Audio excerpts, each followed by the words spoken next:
This video will level up your renders for the rest of your life. Bring your renders from looking like this to looking like this. We've all experienced pouring our heart and soul into Blender, but when we press render, it just disappoints time and time again. This can be so frustrating, especially after working hours on end, only to see the final result and be like, damn bro, I hate this. Then you show the render to your friends, your family, your girlfriend, and your friends are like, damn, why do I even hang out with this guy? And your family almost wants to disown you, and your girlfriend leaves you for a guy who can make some decent renders. But all jokes aside, what if I told you there's a way to improve your render and it doesn't even cost a lot of skill or time?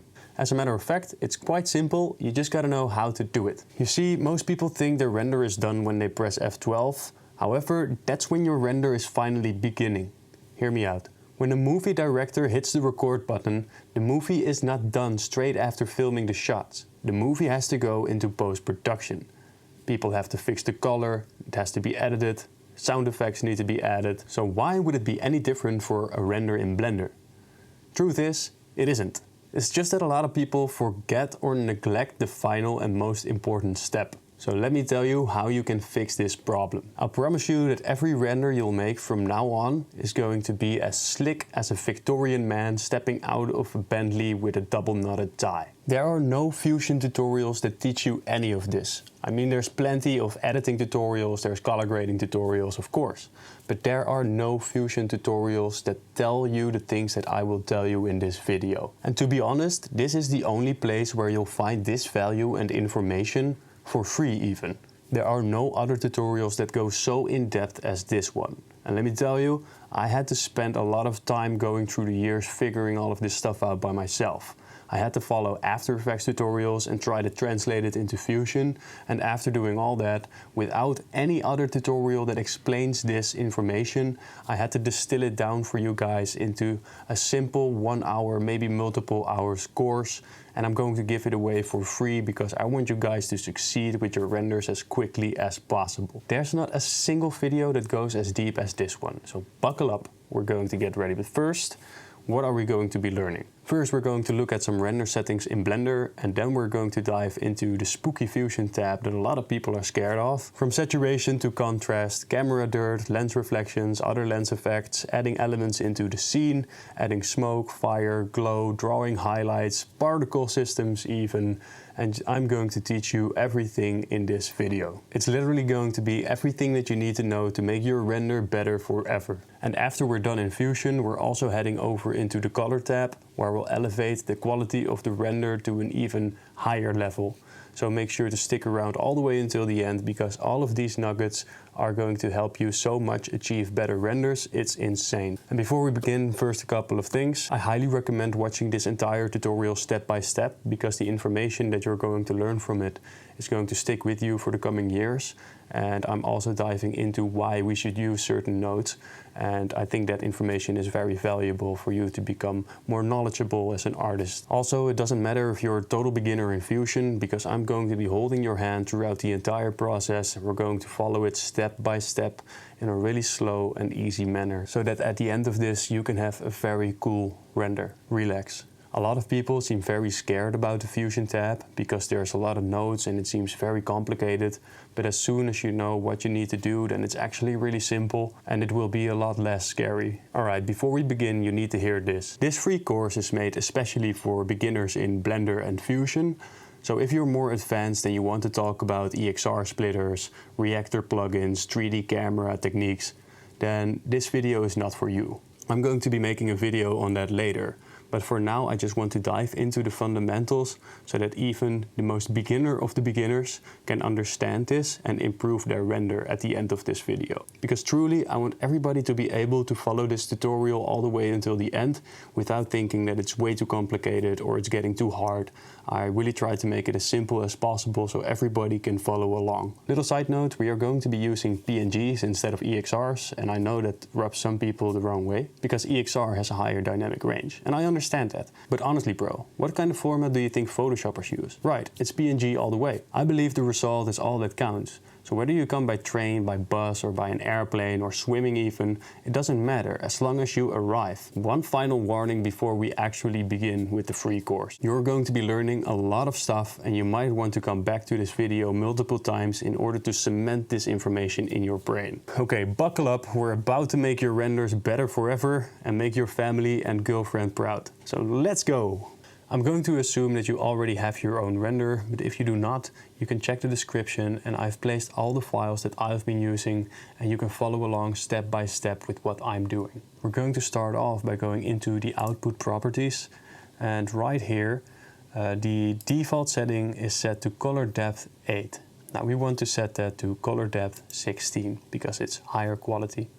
And that is the only thing that we want to do. So right now you can just render out your picture and I'll see you in Davinci Resolve. So when you start in Davinci Resolve, you get this, and we simply have to press double click on the untitled project and this will make a new project. It starts off in the cut page. You can see several different icons on the bottom right here. And these are several different workspaces that we can get several types of work done in. So for example, this is the cut page.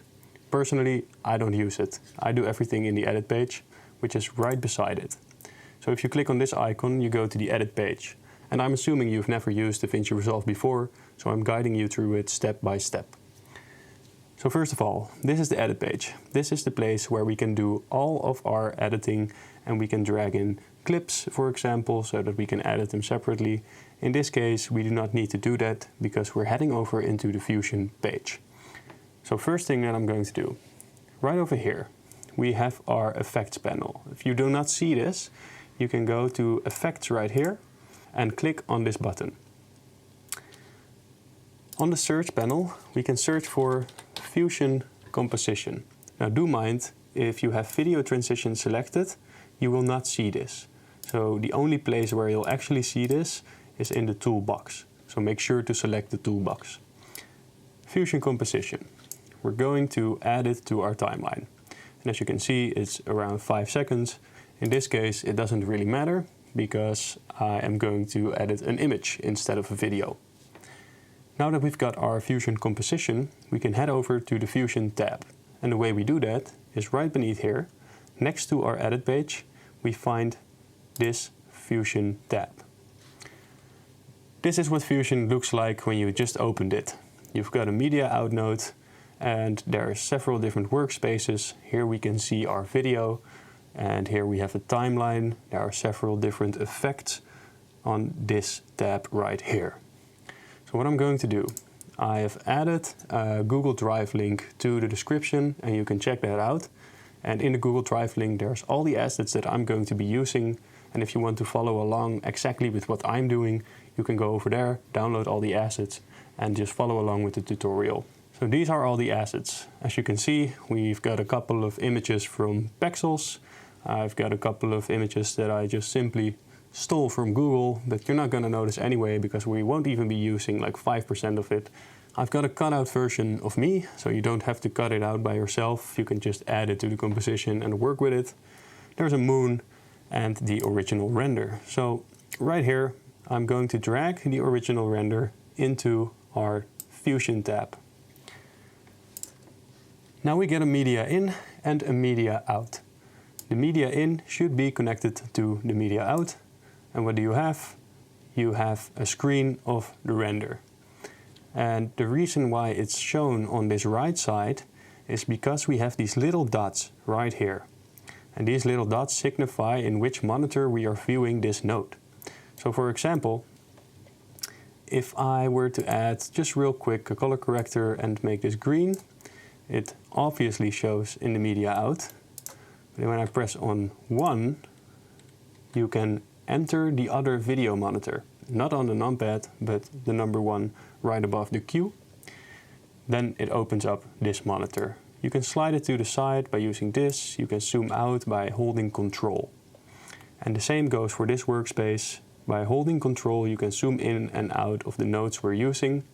And as you can see, I've got these images here, and it also snaps to the grid. So if you want to have that as well, you can right mouse click in the workspace And right here under options, you can say orthogonal pipes and select that.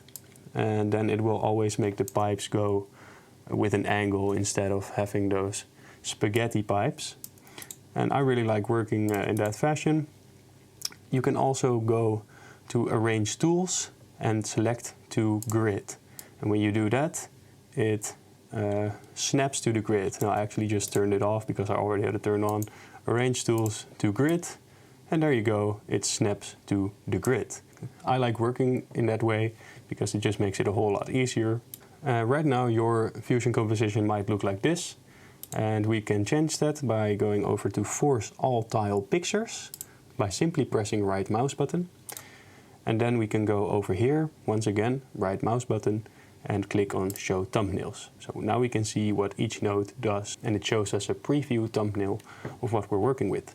So now that you've got that set up, I'm going to delete our color corrector, and this is our render. Now, what I'm going to do is I'm going to treat this as if it's a layer-based system.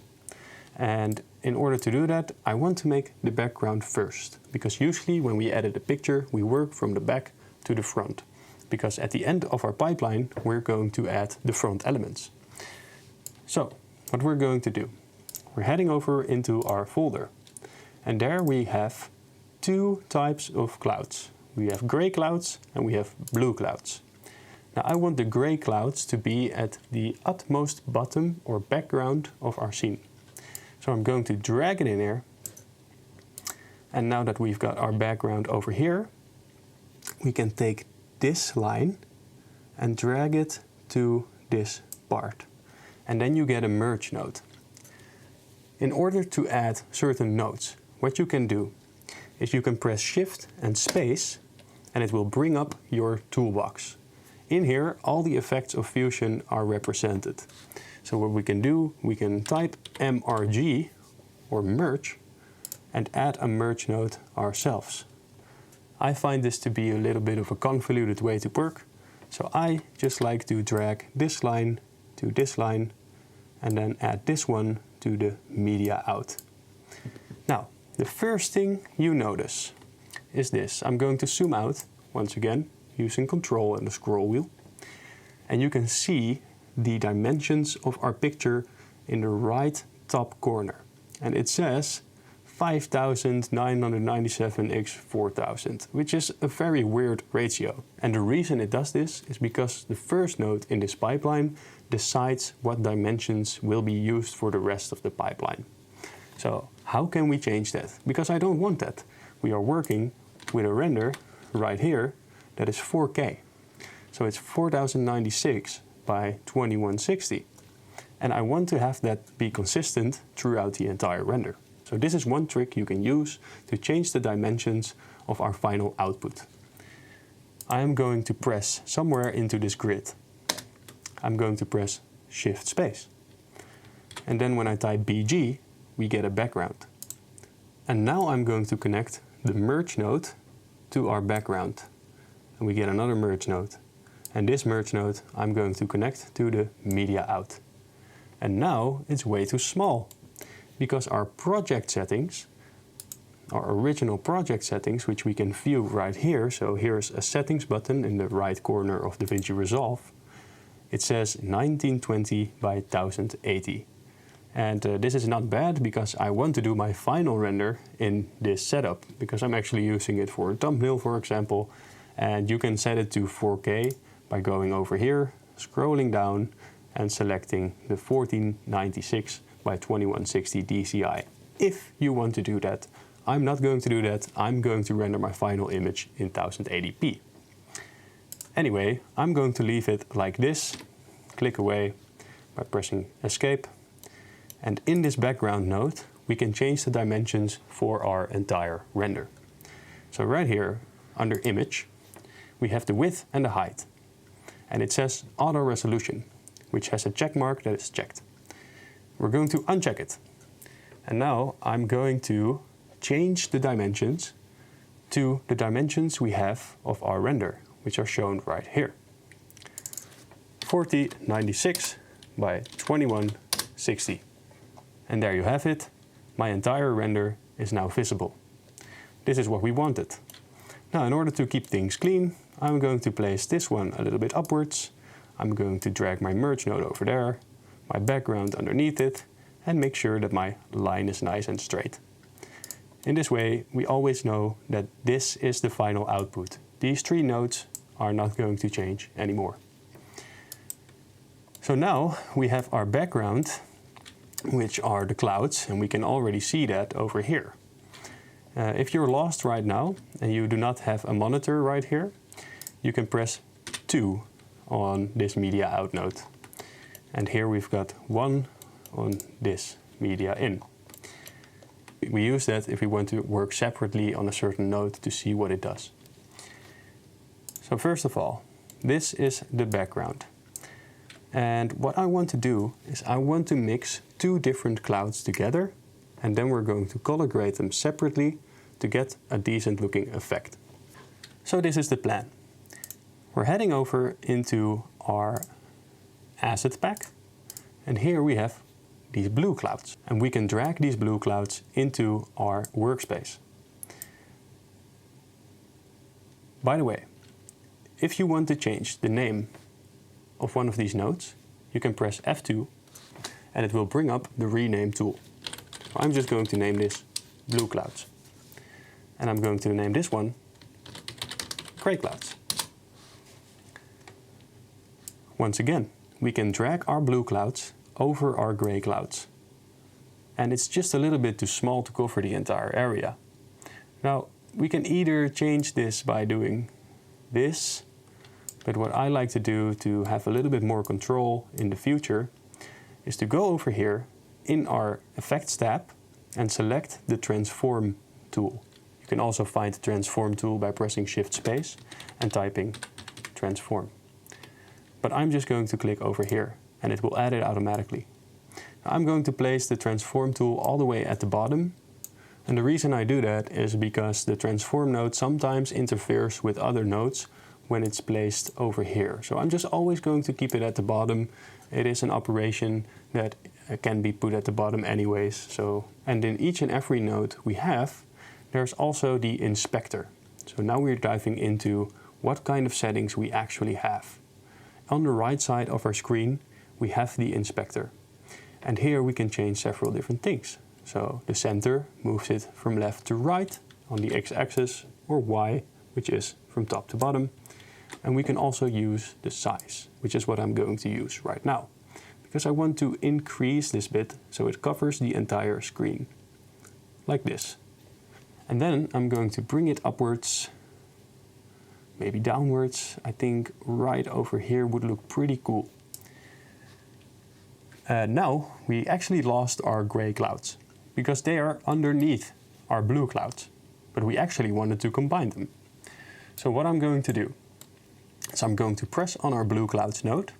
I'm going to press Shift Space, and I'm going to add a mask paint node. The mask paint node allows us to draw what we want to have. So for example, if I were to draw like this, now it's showing this part of the blue clouds. This is the actual render of what it looks like. Oh. So this is the actual mask that we are creating, and it's only showing this part of our painted area. So that's the reason I do that.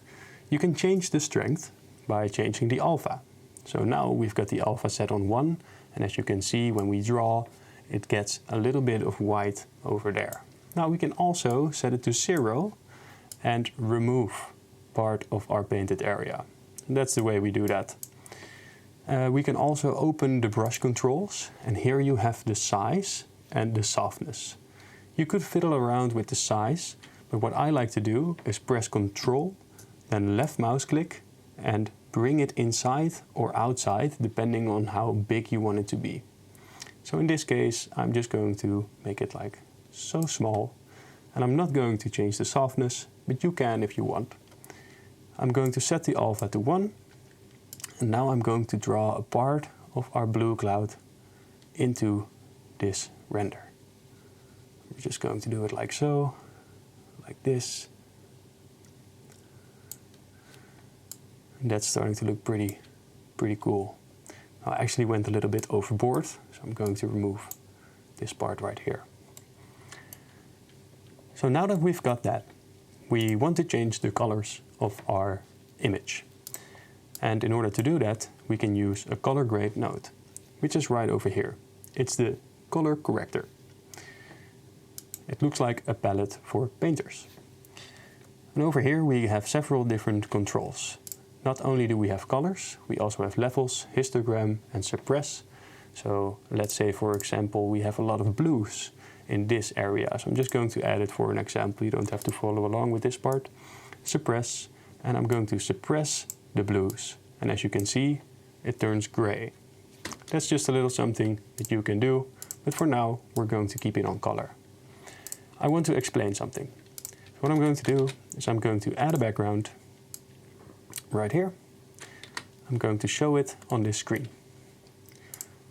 I'm going to turn it into a gradient, and this is only for demonstration purposes, so you do not have to follow along. And now I'm adding a color corrector node. And here we have several different options. We have contrast, gain, lift, gamma, and brightness. Usually I only use 2 of those, which I find working the best. But I still want to explain what all of these things do, and we can do that very easily by looking at this gradient. First of all, the gain. The gain determines the highlights, and you will see that as soon as I start pushing this to the right, the whites on our left screen will push to the left. We are actually getting more highlights. So that's what's happening right there. The lift does the exact opposite. It changes our blacks and makes them stronger. So like this. That's what the lift does. And the gamma is actually the mid-range. So when we turn this up, we increase the mid-range of the whites. And when we turn it down, we increase the mid-range of the blacks. And of course you can also see that it drags the left side out a little bit, which is logical, but it's mainly happening because of our midtones that we are changing. So now you know what the gain, lift and gamma do. What does contrast do then? Well, contrast actually brings the highlights as well as the dark parts towards each other. And you can see that visually when I increase the slider. There you go. You actually get some pretty broad strokes here. So that's what the contrast does. And I think I can explain brightness best by first showing what the gain does. So when I put the gain all the way to 5, we still have a little bit of black area right there. But when we increase the brightness all the way to the right, the black actually disappears. So that's the difference between the gain and the brightness. And of course, the brightness can also be placed downwards, and then it will be entirely black. Now, this is what we're going to be using mainly to change the contrast in our scene, to add highlights, to add different colors, and make certain things brighter, make certain things darker. So now that you know how that works, let's go back. I'm going to delete this. Let's go back to our clouds and look at what we want to have done with this. I'm going to go into the color corrector, and I'm going to decrease the gamma. Like this, because I want the midtones to be a bit darker. And maybe I'm going to increase the gain ever so slightly. By the way, when you take these sliders, it's not as precise, so you can also change it by holding your mouse over the number right here, and then dial it in exactly as you want it to. Well, one thing I'm noticing is that I went a little bit overboard with painting our mask. So I'm going back into the mask paint because I don't like this dark part over here. And I'm going to put more of the blues in it. A little bit more blue over there.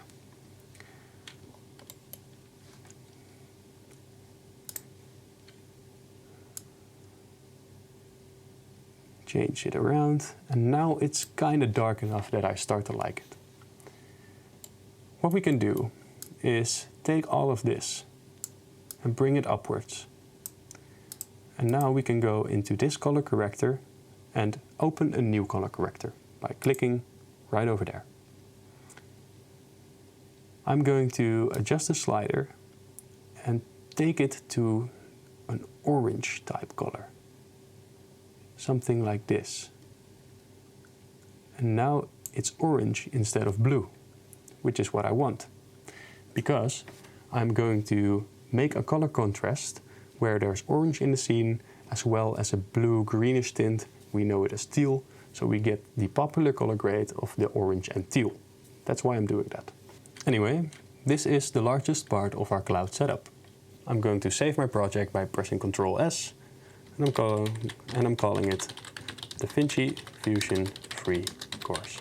You can call it whatever you like. I still think it looks a little bit bland, so I'm going to increase the gain of our orange and make sure that it's a bit rougher right over there. And I think that the gray clouds are a bit too light, so I'm going to change that by going over here and decreasing the gain as well. So now that we've got some pretty dark clouds in the background, and this makes the orange jump out a little bit more, which I find visually pleasing. So now that we've got that set up, I am going into our asset folder and bring in our moon. I want the moon to be on the gray clouds, but behind the orange clouds, which is why I place it before this entire node stack. I'm going to drag this line on this line, and it will automatically create a merge node. Then we're going to select this moon clip, press F2 and call it moon. Then I'm going to add the transform node once again, which is over here. And then I'm going into the inspector and place my moon somewhere around here.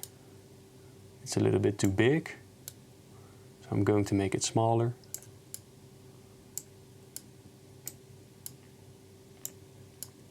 Something like this. So what I want to do is I want to bring this moon on the thirds. As you can see, I've already brought this skull on a third. And I want to view the thirds. Now how am I going to do that? I'm going to click on this very last merge node that we've got over here. I'm going to press Shift Space and type in grid. And there you have it, we have a grid overlay.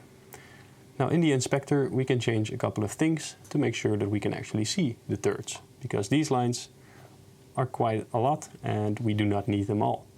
So I'm going to change the row cells to, was it, I think 3, and the column cells to 3. Now as you can see, this is on the thirds and the moon could go a little bit to the left, like this. So now we have the moon on the third as well. Everything can be a nice composition, and this is just a way to check that. So I'm going to remove this node, but we might want to use it later. So how can we remove a node from this line without pressing delete? I'm going to hold Shift, left mouse click, and drag it out of our node section. This is the way you can remove nodes without actually deleting them. And that's also the way you bring them back in.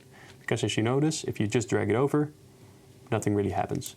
But if you hold Shift and you hold it over this line, you hold your mouse exactly on this node line, then it will show different colors and it means that you can add the node to the line. So that's the way you do that. Shift and click and remove it. I'm actually going to remove it past our final point because I know this is our ending and this is not something I use. So I'm going to leave it like that. Back into our moon. Now, first of all, the moon is a little bit dark. There's also a lot of black edges surrounding our moon. And we do not want that. So what I'm going to do is I'm actually going to use the same trick that we used for our blue sky, which is now orange. And I'm going to press Shift Space, add in a mask paint node. And now I'm going to tell something new about this node. Because right now we are working on an image. And right here we have our timeline, with several different frames denoting that. Now if I move to another frame, watch what happens. Ah, our orange sky just disappeared. Why is that? Well, I only drew on the first frame. And that's why I want to show you another trick that you can use for your mask paint node so that it doesn't do that. So here in the mask paint node we have stroke duration. And stroke duration is set to 1. Now we actually want to increase the stroke duration to the end of our timeline. which apparently is at 116. So I'm going to type in 116, but you can also type something like 300 and it will always work. One other thing that you should know, if I start drawing on the 38th frame, so let's just do that for now. Press Ctrl to increase the size of our brush and bring our moon back. Now, I do have stroke duration 116, and if we scroll further in the timeline, our moon is still there. But if you go beyond frame 38, but if you go lower than frame 38, it will be removed. So always make sure, and I've made this mistake countless of times, but always make sure to start on the frame where you want the paint to be. And usually this is the start of your timeline. So always make sure that your timeline is at the very beginning before you start drawing. Anyway, a mask paint note.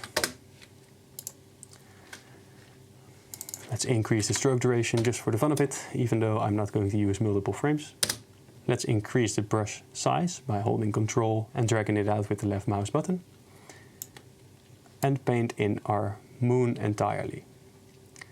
Okay, so now we've got our moon. But what I want to do is I want to remove the black parts. So what can I do? There's actually several different methods. Either in the merge node we can select the screen option, but the moon becomes somewhat transparent and we do not want that to happen. Also, the edge is very strong here, and of course there are methods to fix that by using a bitmap and some Gaussian blur, but I'm not going to dive into that for this tutorial. We're just going to remove it the easy way. Back. Multiply also doesn't work. And that's why we have to draw it in and make sure we have a softness in our brush controls that allows for us to have this nice soft edge of our moon. I think the softness of 1 is pretty fine. So I'm just going to decrease the alpha, decrease the size of my brush, and I'm going to paint away the black subtly, like this. And also make sure to go over the edge just a little bit. There you have it. Now it's removed. And we have a slight moon that has some pretty cool fading out edges. Looks pretty good. So we can head over to our moon selection, click on the CC color node, which is right over here. And I'm going to increase the gain because I want the highlights to be stronger. There you have it. And now I notice that my drawing skills were not up to date and I might have to draw in a bit back of the moon and draw in and draw it away because the moon is a sphere and we want to retain that idea. So make sure to remove all the black sides that we do not want. And there you go. We have our moon added to the scene.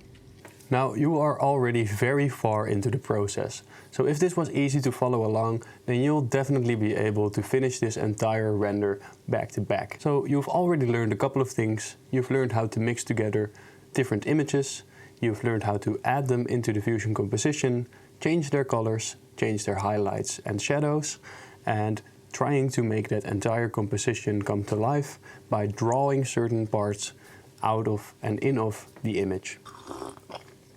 Just drinking my tea. And you're already so far, so no need to be insecure or discouraged. Fusion is not as hard as it sounds. So this is basically the background, and we've finished that part almost entirely. There's only one thing that we should add, and we're going to do it right now. It's going to be fire. And we're almost done with the background. We just need to add one more simple node setup, and then the background will be done. So congratulations. Anyway, in the folder where we got all our assets, we can drag in the fire black screen. This is our fire element. I'm going to drag it into the merge node, and then I'm going to add a transform node. And with the transform node, I'm going to place the fire something like over here because I want those fire embers to really stand out next to the coins. And the background is black. Okay, so we need to remove that, and the first thing you'll probably think is that you can go over into the merge node. In the merge node, there's actually a couple of settings that you might be familiar with if you also use Blender. Here we have different apply modes. So there's normal, screen, multiply. You've probably heard of those. And in order to remove black screen, we can use the screen method. But what do we have? The fire turns green. And the reason the fire turns green is that because of our background, which is already orange, and then the fire is orange, and because of the way that the operation of screen is being made, it actually turns it into a different hue. Now, we do not want this, so how do you solve this? When you want to add orange to orange, but it has a black background, and you just need to remove it, you can't mask out fire. But there is a different way we can do that, and this will be a great lesson for you to learn. So I'm going to copy our fire element, and I'm clicking right underneath here, and I'm adding it. And I'm placing it on this left screen. Now what I'm going to add, shift space, is a bitmap. So the bitmap right over here, and then I can press on 1, and it doesn't really do anything because it automatically places it into the mask of the bitmap, which is a bit inconvenient. So actually what you need to do is take this rectangle and drag it into the yellow slot of the bitmap. And now we have a bitmap, and as you can see, it is white, and we actually have no values. But we are going to change that because I am going to click on this fire node and add a luma keyer. With the luma keyer, we can key out elements that are brighter than other parts in the screen. Now, of course, the fire is on the black screen, and the fire itself has higher luminance values than the black. So we can do that by adding a luma keyer, and right away you see that we have an alpha image. And we can also play around in our inspector with the values. So I might want to drag this one a little bit to the side, and maybe this one, it kind of eats into it. Maybe something like this. Let's have a look first before we make any judgments. And then I'm going to drag the rectangle of the bitmap into the blue slot of the merge node. Now this is something that you might want to know. The blue slots are always for a mask. So if you have an alpha image or you have made a mask, you place it into the blue slot. The yellow triangles are actually the background, while the green triangles are the foreground. So when you merge two things on each other, yellow will be underneath and the green will be on top. Okay, so I'm going to take this bitmap rectangle and place it into the mask output of our node, right over here. We cannot see something happening, and the reason for that is because we've used the transform node to place the fire on a different place in the screen. So a simple solution would be to copy the transform node, and then after the luma keyer, paste our transform. Now it's still green, and that's because our operation is still set to screen. So it does that because of the screen operation. But when we place it on normal, you can actually see something else happening. And naturally, this fire placed over something else doesn't work out yet. So we need to add a color corrector and increase the gain. And there you have it. Fire without green edges. So that's the way that you do that. And if I had to explain it, actually we place the fire over our sky elements. Then when we use a wrong operation, we get wrong color values. We don't want to have these wrong color values. So what do? We make our very own mask and tell this merge node only show what's inside the white parts of this mask. And because we did that, we removed the black screen by using a luma keyer. We were left only with the fire, and then we told our black image with fire only show the fire. And now this works. So that's the way that you do that. And maybe we can align it a little bit like this so it doesn't take up that much visual space. Something like so. And now the entire background is done, which means that you've already come very far into this tutorial. And I also hope that you learned a lot, because we did quite some things. We actually drew our moon back in so that we have these soft edges. I told you about the mask paint node, which can do this for us with the stroke duration, if you remember. We've got the colors going for us, so we've dove into the CC node, and now we understand what the lift, gamma and gain do, and we can also extract and make our own masks when we have black backgrounds to take out the luminance values and use that as a mask to have our elements in the screen. So all in all, you have learned quite a lot, but we're not there yet. There's way more value to be taken out of this tutorial, so definitely check the rest as well, because we are about to start with the middle part, and I think this is the most interesting part because we've actually made the render, and the render is the middle part. So how are we going to bring that to life? That is the actual question. So this is our render, and it stands kind of lonely on its own with no other nodes supporting it, and we have to help him out. So let's do that. So now we have to change the middle part of our render, and the way I'm going to do it is simply by using some color corrector nodes, but we're also going to do a different method of mask extraction. So right now, let's make our first color corrector node. And with this node, I want to change the contrast, but I'm not going to use the contrast slider for it. I'm going to use the gain and the gamma because I find it gives the most beautiful results. So, gain. We're going to increase the gain of our render, like this. And then we're going to decrease the gamma just a little bit and give it a bit of a punchy vibe. So already we've got a pretty cool looking contrast right here. And you can turn nodes off by going into the inspector and clicking on this little button. And then you can see what you've done. And it already is starting to look a lot better. So I really like this. I'm going to leave it like that.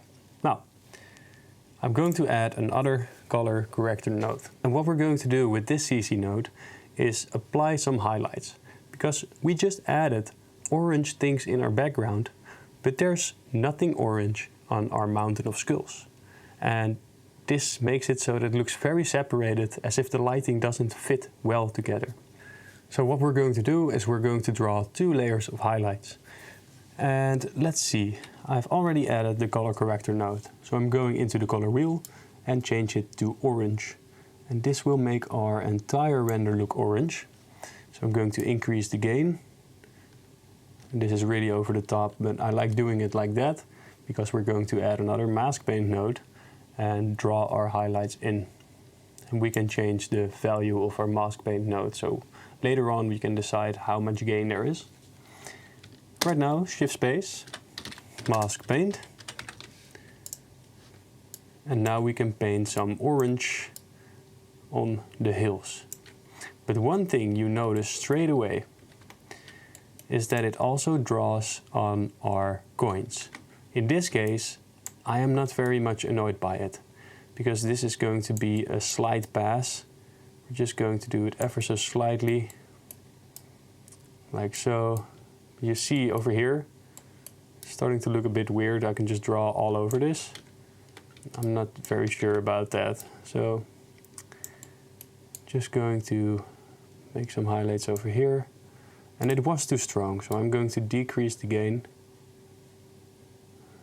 And then I'm going to draw away around these edges, just a little bit, like so, like so. Now, this was not the best practice. So what we can do to make it better is duplicate this color corrector node, increase the gain, because we want some extra hard highlights on the edges. But when we draw right now, as you just saw, it also draws on the volumetric that we've got over there. It draws on our dollar sign. It draws on our coins. And we do not want this. And for this very purpose, I placed an extra asset into this asset folder. And it's the foreground render without the dollar sign and the coins. So I'm going to add this to our composition. Then use a bitmap. Once again, remember it plugs it in the wrong way.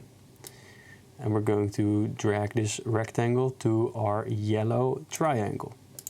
And now we've got a bitmap. As you can see, it shows us the render, and this is only the mountain itself. Then we're going to use this bitmap as a mask in our color corrector.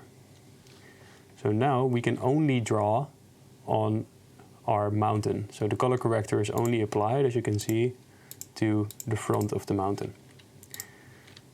So what we can do now is add another mask plane node. And what does it do? It doesn't draw on the front. That's because the bitmap is already all the white areas. So we cannot draw any more white areas on this thing. So it should actually not be placed in between the bitmap and the color corrector, but we should draw our original image, and this original image will decide what the alpha image of the bitmap will look like. So I'm going to enter the mask paint node into the mask slot of our original foreground render. And now when we draw, it doesn't affect our $sign at all, and that's exactly what we wanted. So that's just another trick. I hope you learned a lot from that. So we're adding it right over there. I'm going to add some right over here because I already know we're going to place some more fire here. Okay, maybe something over here. Nah, it's good like this. And I'm going to draw some bits away. Just make it subtle. I mean, the environment is randomized, so we should probably randomize as well.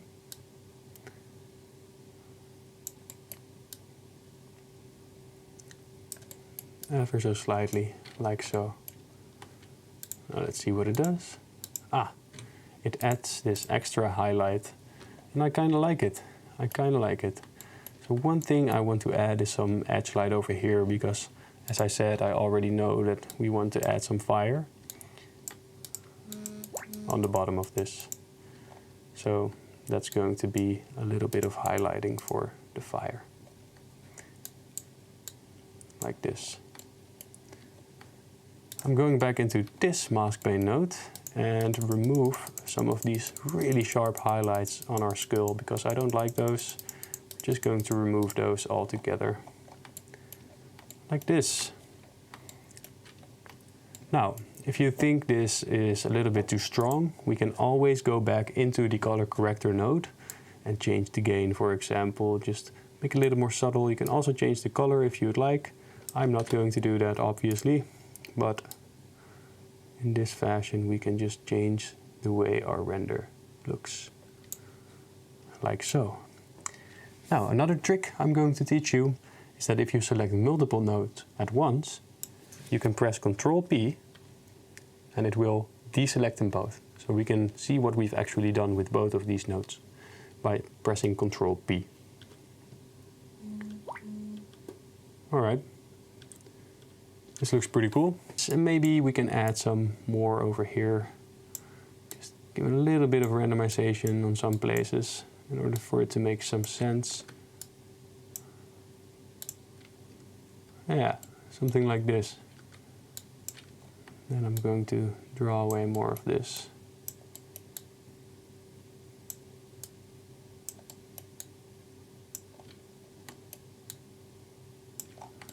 Cool.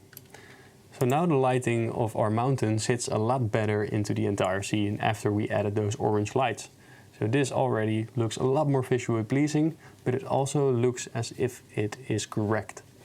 And that is what we wanted to achieve with this. So that's what that looks like. We've learned a couple of things already. And I'm going to place all of this off to the right side, because there's a lot that we're going to add.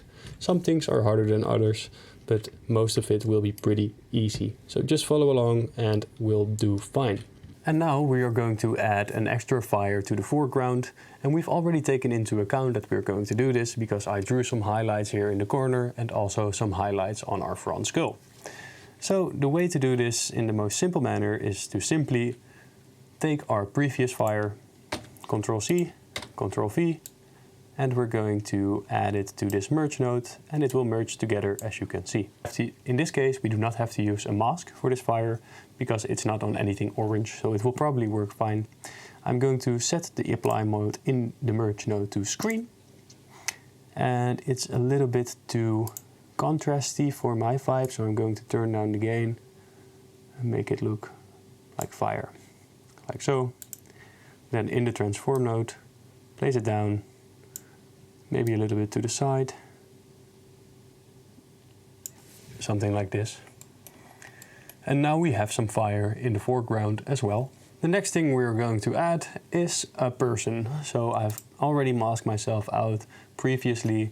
If you want to do it well, you have to really go detailed with it, and it costs a lot of time. And that's why I didn't want to include it in this free course. And I've actually already masked it out, so it should be in the asset folder. I'm going to drag it in here, and I'm going to leave some space between our fire and our person, because we have to add some things later on behind our person. It's going to be subtle, but it's going to be important. So I'm dragging this in like so. Before we actually continue, I do want to show you how to make a mask, just in case that you haven't masked out yourself or you want to use your own picture. No problem. Here we've got the polygon tool, and you can drag the polygon tool into our workspace and then don't connect it, because if you connect it, it disappears. Now you can't see what you're masking, and that's not the right way to do it. Now what you also don't want to do is mask it on the output file, because sometimes you have pictures with different dimensions, and when you mask it over here on the second monitor, it actually doesn't align. And then when you finished your mask after 15 minutes of hardship and toil, it actually doesn't fit and it doesn't work, and you do not have to try to get this to work, because it will not. The only and best way to make a mask is to press on 1, and now you get the right proportions, the right dimensions over here. So let's say that I'm going to make an example out of this, because this is really important. It's going to save you so much time. Our clouds over here, they were a weird dimension, and I'm going to add those clouds to our composition. Now I'm going to use this polygon tool, and just for the sake of example, I'm going to mask out this part specifically. Okay.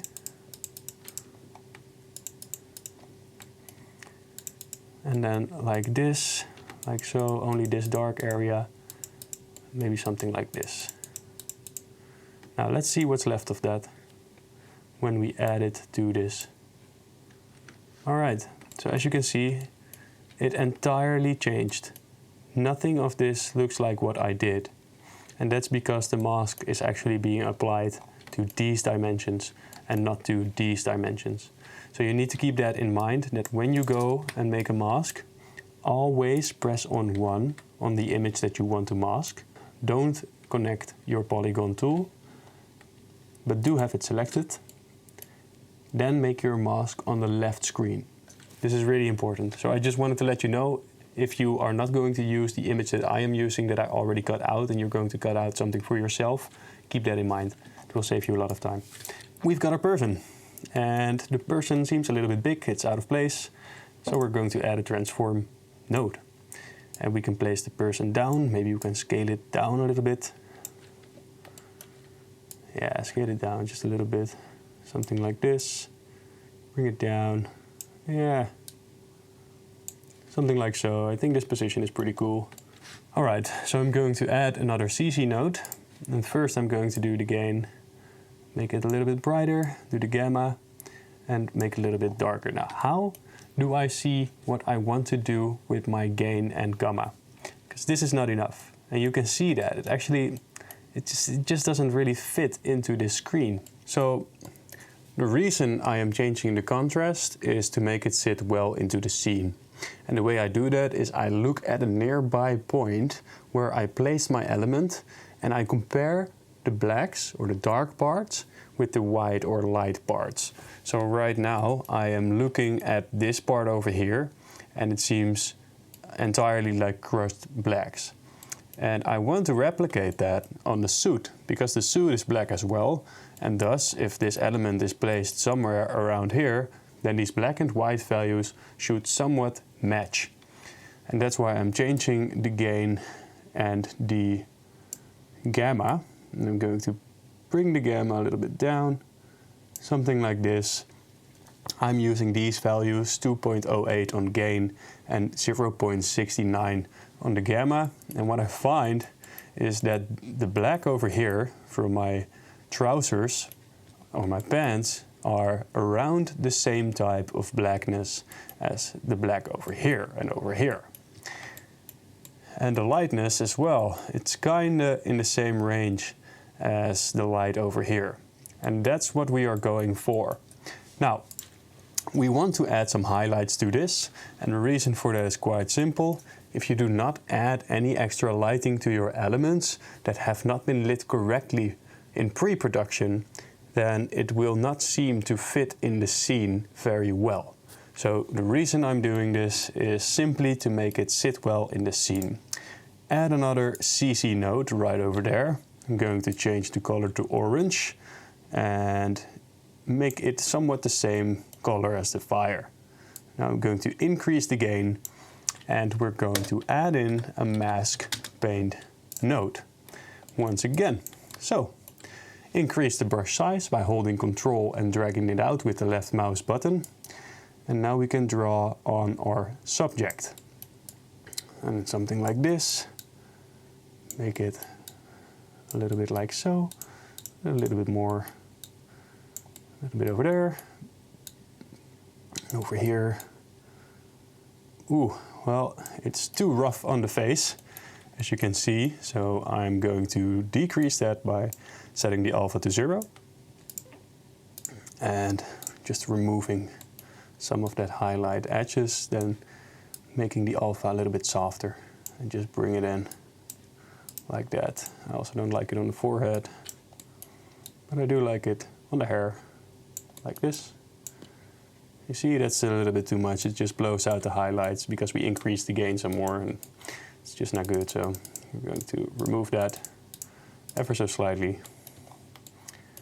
And now we're going to increase the alpha once again, because I think there should be a little bit more orange right over here, maybe over here, maybe even some over there. And now it's becoming a little bit too much. And let's increase the gain some more. So if we take a look at the lighting right here, let's turn it off for a second. It doesn't sit well into the scene because there's all these elements that give off light, such as over here and over here, but there is no lighting on our subject. So whenever you add an element to the scene, make sure to look at where the lighting is coming from and try to replicate it on your element. And in this case, we are simply drawing it on with the mask paint node. There's other techniques to do this.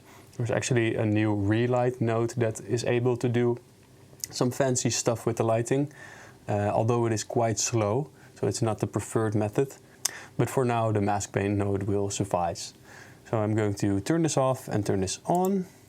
As you can see, it already seems a lot more sensible. The lighting makes sense, okay?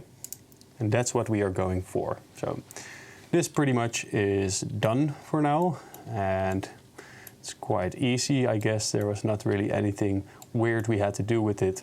We simply adjusted the dark values, adjusted the light values so they correspond to a similar location in our original render. And then we added some highlights to make sure that the lighting surrounding all of the elements are correct. So simple as that. Nothing more to be added for now. So one thing I would like to add is to add some glow behind the character in order to make it pop. So the way we can do that, and this is my favorite way to make glow, and I have not seen anybody else do this, you can add a background, then add a soft glow node, and then add this to the merge node. As you may notice, I am placing this right behind our subject. And as you can see, the background node took the original dimensions of 1920 by 1080. It's not really a problem. I'm just going to delete it and take our background node over here, which does have the correct dimensions, and paste it and then use that. And as you can see, it is now entirely correct. In order to achieve the color we like for our glow, we're going into our background node, and then we're selecting the color in the inspector. I'm going to turn it to an orange type. Do note that the arrow is always down, so you have to pull it up in order to get some light values. Something like this. but we can change it after we've drawn in our glow. So, of course, a mask paint node. And what I'm going to do is I'm going to set the alpha really low, extremely low, maybe like this. And then right behind the face, I'm going to add a subtle touch of glow. Something like this. And if we turn that off, you can see it just makes the character pop a little bit more against the dark background. So now that we've added some light behind the character, it draws our eyes into that same location. And we actually did the same with our $sign here, so that the $sign really pops out of the screen instead of disappearing into a dark background. So this is just a little trick we can use. Maybe we can add a little bit of randomization here by pressing a little bit over here and a little bit over there, so that it doesn't seem like a circle, you know. And now it looks like this. Let's see what it has done for us. Okay, that's pretty good. Now I'm going to teach you a new trick. So let's say you think this is too strong, but you do not want to redraw, you do not want to fiddle around with the alpha settings anymore. What we can do is we can enter our merge node, and in the merge node we have an option called blend. And if we turn this entirely off, then our glow will disappear.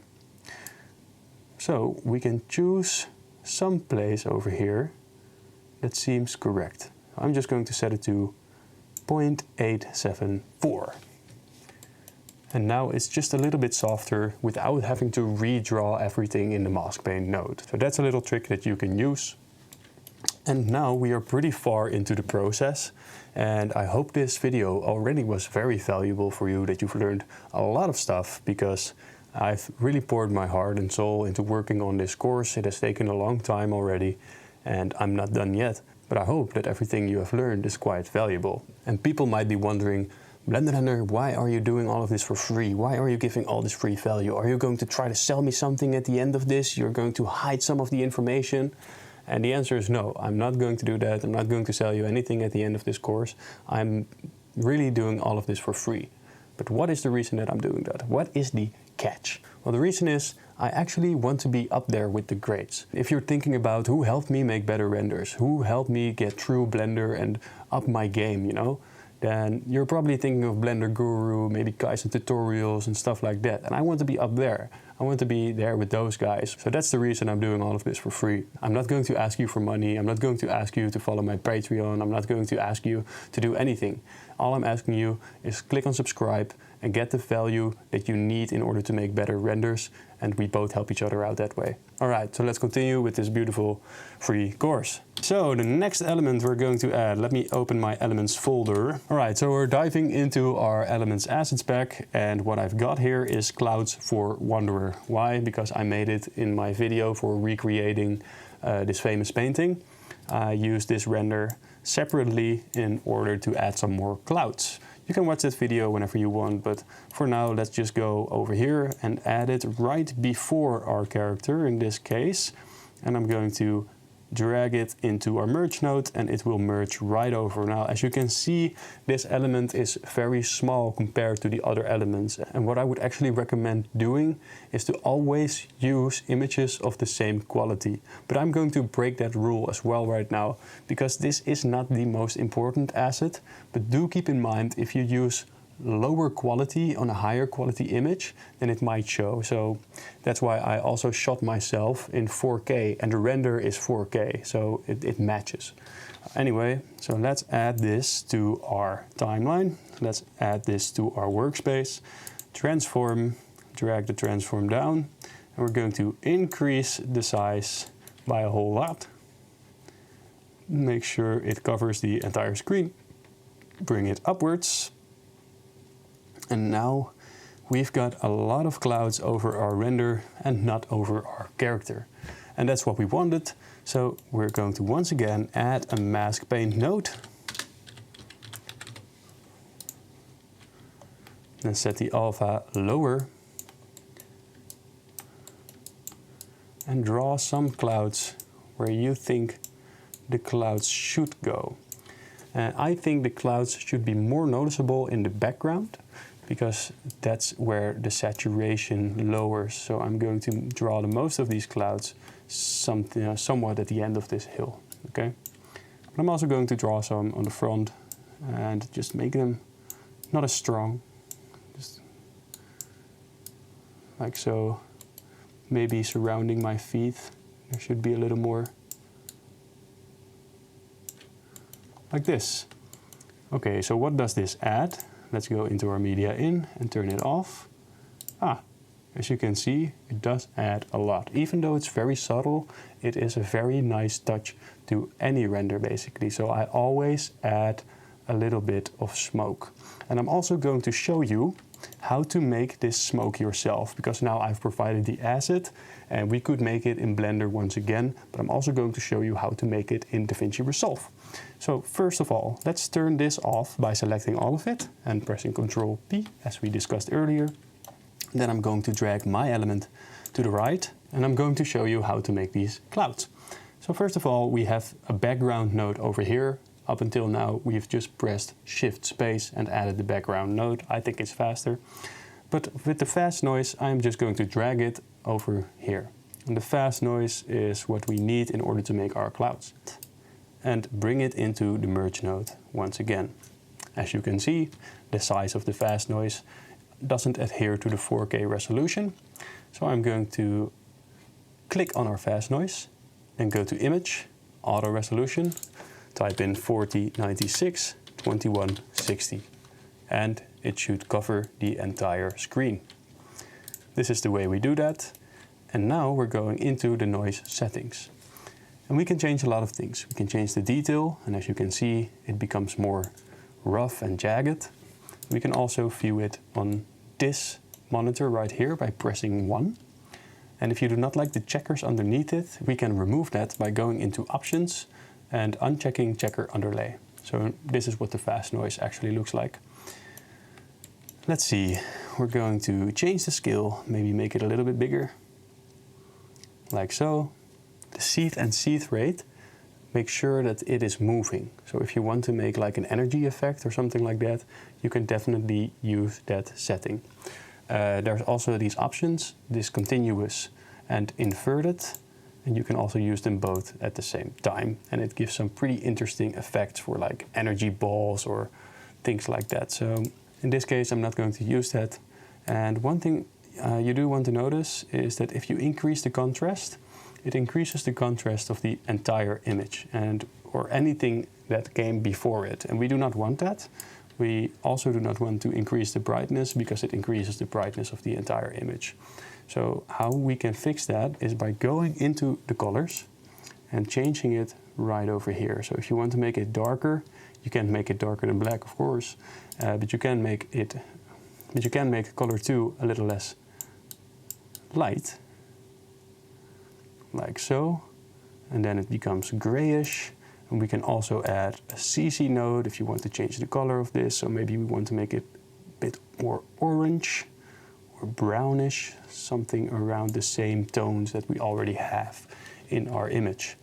And of course, what we can do is add our mask paint node, decrease the alpha to a low size, and maybe a little bit higher, and draw in some of those clouds. So yeah, I'm just going to add it very subtly, like this. Maybe we can increase the scale some more. Yeah, something like that.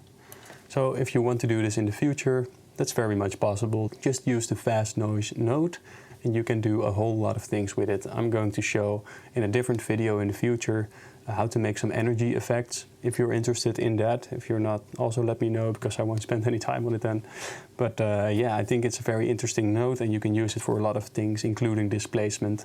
So let's head on over to the next element because we want to make sure that our person that we've added is more a part of the environment, while now it's just a cutout piece that doesn't seem to fit entirely yet.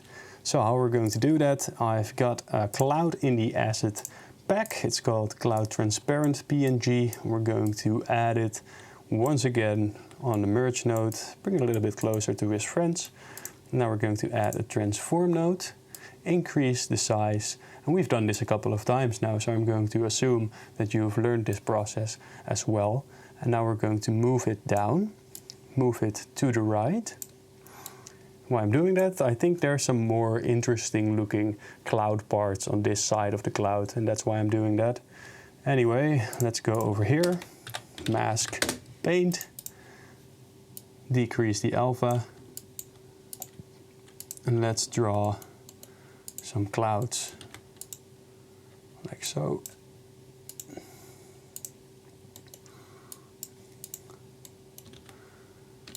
Maybe decrease it a little bit. You can also draw a cloud like that and just remove bits and pieces of it, like so. Bye.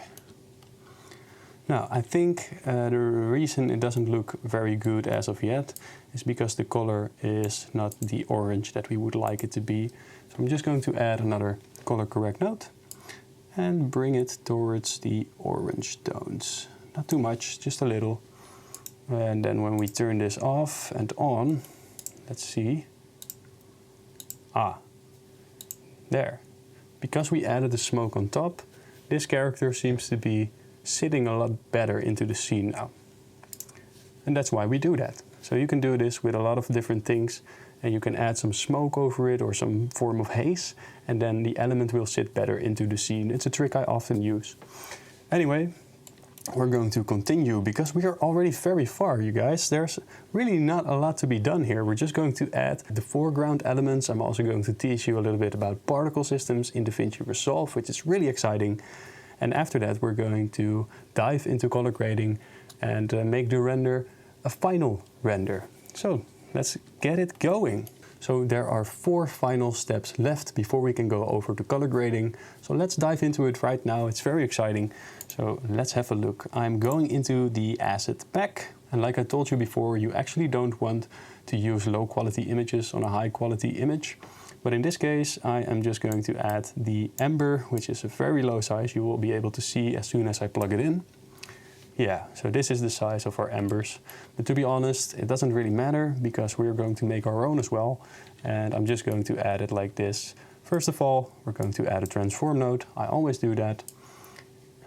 And we can drag it out until it fits the screen.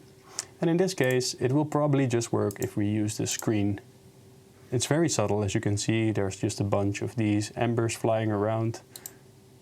But it adds a lot to the scene. I find that to be the case, at least.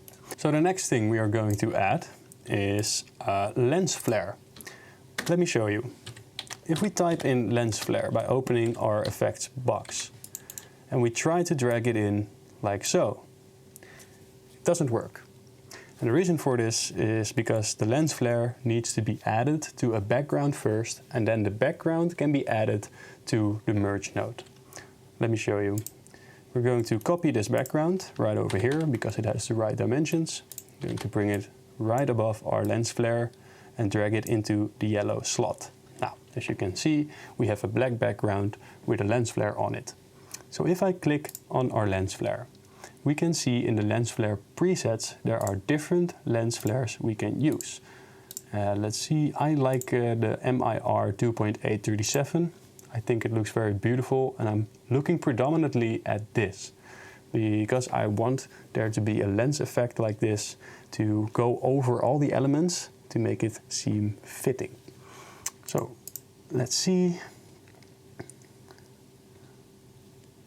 And you also have like this anamorphic handycam, modern sci-fi, very cool stuff. And you can change some of these settings right over here. So I'm going to show you what you can do. First of all, the position speaks for itself. So you can move it around and have the lens flare be located at a different position. Then we have some global corrections. And the global scaling is about the size of the lens flare itself. Well, it becomes very big like this. The anamorphism kind of stretches it out. As you can see, when I increase this value, it stretches out the lens flare, but also our lens reflection of the lens flare. And then we have the lens center position. I think this one is very important because now we can change just this element.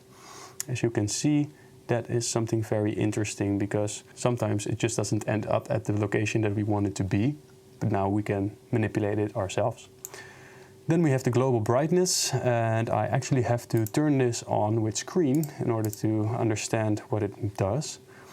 So we've got our lens flare over there, and the global brightness actually adds a sort of haze over the entire screen, like this. And you may like it, you may not like it. I try not to increase that setting too much. I'm just going to leave it like this. We've got the global saturation, and this only works if we have a color. So the colorization color. Let's turn it to orange real quick. And then you're like, oh, it doesn't work. Well, first of all, you have to colorize the result. And as you can see, the light changes to the color that we've assigned to it. So I'm going into the aperture. This is the aperture blades. It kind of figures out how many of those suns you get. So if you use a different lens flare preset, such as the late afternoon, then right over here in the aperture blades, you can see it creates a lot more blades for the sun kind of lens flare. That's what it does. And you can change the angle and play around with that. Now, you also have other elements. So this is the full screen glare. Let's go over to our MIR. Full screen glare flare spot. And you can see it just adds some of these like God rays kind of things. Makes it look pretty cool, I believe. And we've got the flare softness, and this will increase or decrease the softness of the flare. You've got several different presets with these. Starburst is pretty cool as well. Let's go, let's see, starburst size.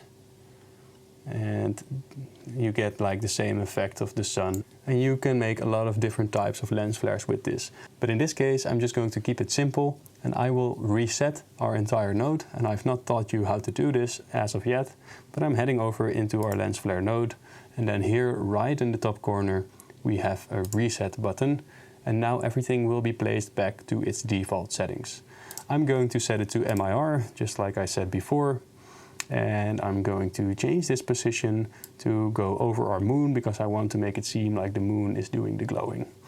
All right, and I'm going into the global corrections, and I'm going to change the lens center position to have this rainbow right over here go a little bit to the left so it covers my foot.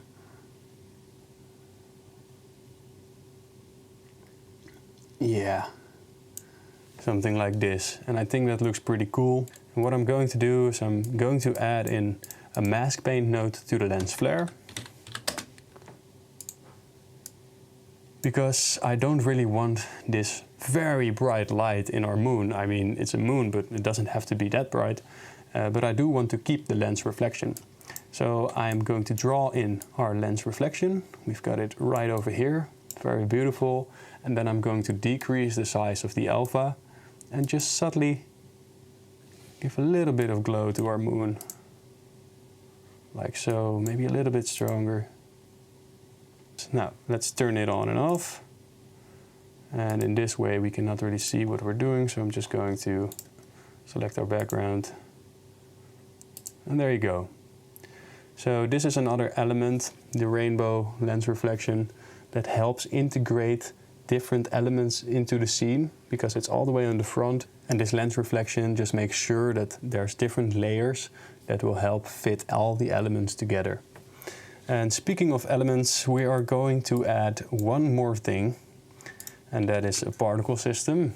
And after that, we're going to add 2 more lens effects to finalize our part in Fusion.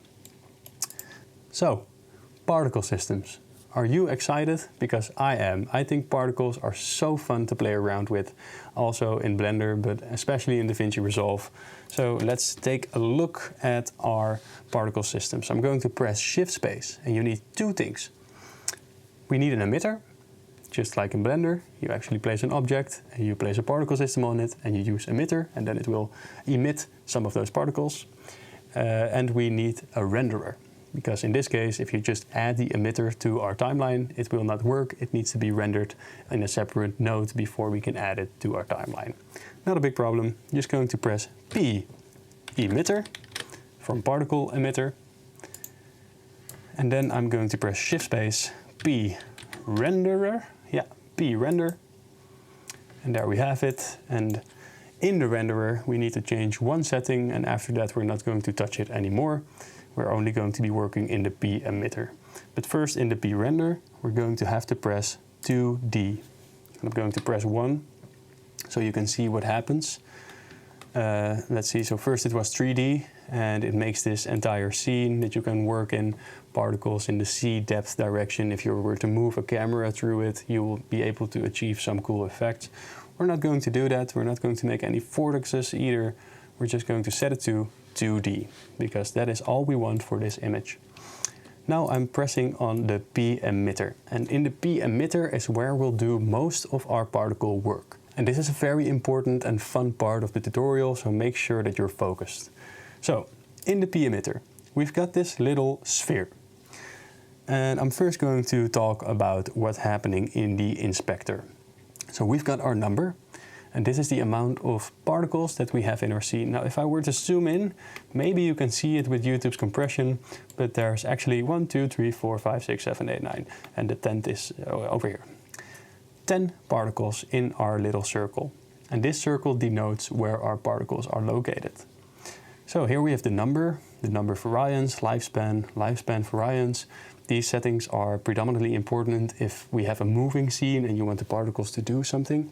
But in this case, we're just going to make embers that go over our screen as if the fire is emitting some more embers than we already added.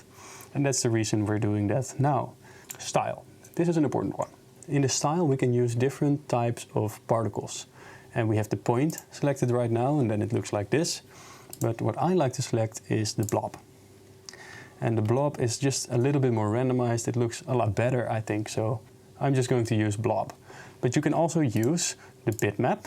And if you have like an alpha image of a star, let's say, then you can emit stars. Something like that. So that's something that you can use, play around with it. Very interesting to do. And now going over to region, we have set our region to sphere. And sphere is this circle that everything happens in.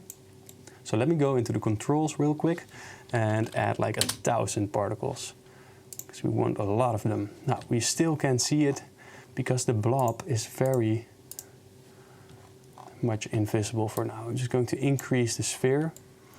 And now we have some stars, let's say. So in the size controls of our style, all right, first things first, region. So in the region, we can select either a sphere or a cube or a line or a mesh or a bitmap. So let's say that you want to emit particles from a text, then you can add a text, add it to the bitmap, then plug the bitmap into the yellow triangle of the P emitter, and then the particles will be emitted from that text. Very interesting stuff, very fun to play around with.